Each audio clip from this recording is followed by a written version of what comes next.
ابن ابی سلول کو رئیس المنافقین کے نام سے پکارا جاتا تھا۔ مدینہ طیبہ میں حضور صلی اللہ علیہ وآلہ وسلم کی آمد سے قبل یہ یثرب کے تمام قبائل میں ایک ممتاز حیثیت رکھتا تھا۔ عرب قبائل نے اس کو متفقہ طور پر اپنا سردار مقرر کر لیا تھا اور اس کی باقاعدہ تاج پوشی کے لیے جگہ اور وقت کا بھی تعین کر لیا گیا تھا۔ نبی کریم صلی اللہ علیہ وآلہ وسلم کی مدینہ آمد کے ساتھ ہی اس نے اسلام قبول کر لیا۔ یہ صحابہ اکرام کے ساتھ مل کر اسلام کا پرچار کرتا اور رسول اللہ صلی اللہ علیہ وآلہ وسلم پر جان نچھاور کرنے کے بھی دعوے کرتا تھا۔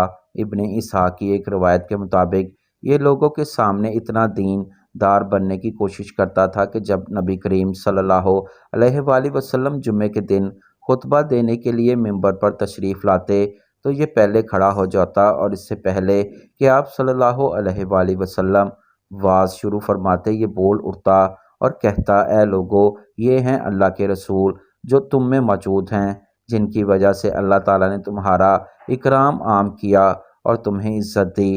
اب تم پر فرض ہے کہ تم نبی کریم صلی اللہ علیہ وآلہ وسلم کی مدد کرو اور ان کی عزت تکریم کرو اور ان کا فرمان سنو اور جو یہ کہیں فوراً بجا لاؤ۔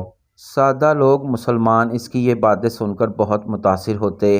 یہ سلسلہ یوں ہی چلتا رہا حتیٰ کہ غزوہ احد پر اس کا نفاق کھل کر سامنے آ گیا۔ اس نے رسول اللہ صلی اللہ علیہ وآلہ وسلم کی نافرمانی کی اور ایک تہائی لشکر کو لے کر مدینہ واپس لوٹ آیا۔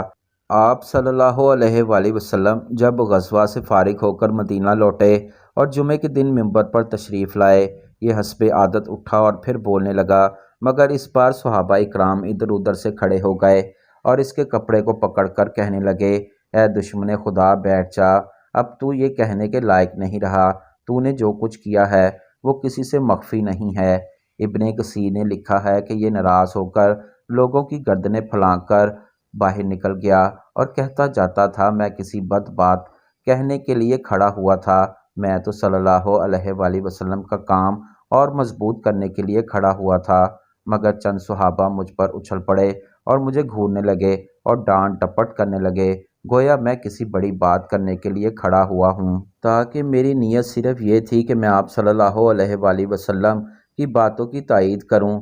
کچھ لوگ اس کے پاس جمع ہو گئے، انہوں نے اس سے کہا، تم اب واپس چلو، ہم اللہ کے رسول صلی اللہ علیہ وآلہ وسلم کی خدمت میں تمہارے لیے بات کریں گے کہ وہ جو تم نے عہد میں حرکت کی ہے اس کی بخشش کے لیے اللہ کی بارگاہ میں معافی طلب کریں۔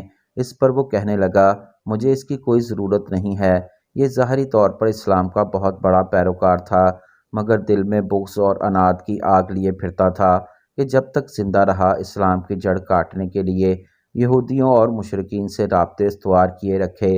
یہی نہیں بلکہ ام المومنین حضرت عائشہ صدیقہ رضی اللہ تعالی عنہا پر بھی ابی ابن سلول پیش رہا، اسی وجہ سے اسے رئیس المنافقین پکارا جاتا ہے۔ 9ویں سال کے ماہ شوال میں یہ بیمار ہو گیا۔ یہ مرض قلبی کے ساتھ ساتھ مرض بد میں گرفتار ہوا، حتیٰ کہ ذیو عقدہ میں مر گیا۔ اس کا ایک بیٹا بھی تھا جس کا نام عبداللہ رضی اللہ تعالی عنہ تھا۔ یہ انتہائی مخلص اور سچا مسلمان تھا۔ جس روز ابن ابی سلول منافق حالت نزاع میں تھا، اس روز رسول اللہ صلی اللہ علیہ وآلہ وسلم بھی اس کی مزاج پرسی کے لیے تشریف لے گئے تھے۔ آپ نے فرمایا، میں نے تجھے یہود کی دوستی سے منع کیا تھا، مگر تو نے نہ سنا اور نہ مانا۔ اس پر وہ کہنے لگا، یہ وقت اب سرزنش کا نہیں ہے، میں اس دنیا سے جا رہا ہوں، جب میں مر جاؤں تو آپ صلی اللہ علیہ وآلہ وسلم میرے جنازے پر آنا اور اپنی قمیض مبارک مجھے دینا تاکہ مجھے اس کا کفن دیا جائے۔ اہل تاریخ لکھتے ہیں کہ اس روز آپ صلی اللہ علیہ وآلہ وسلم نے 2 قمیض مبارک پہنے ہوئے تھے۔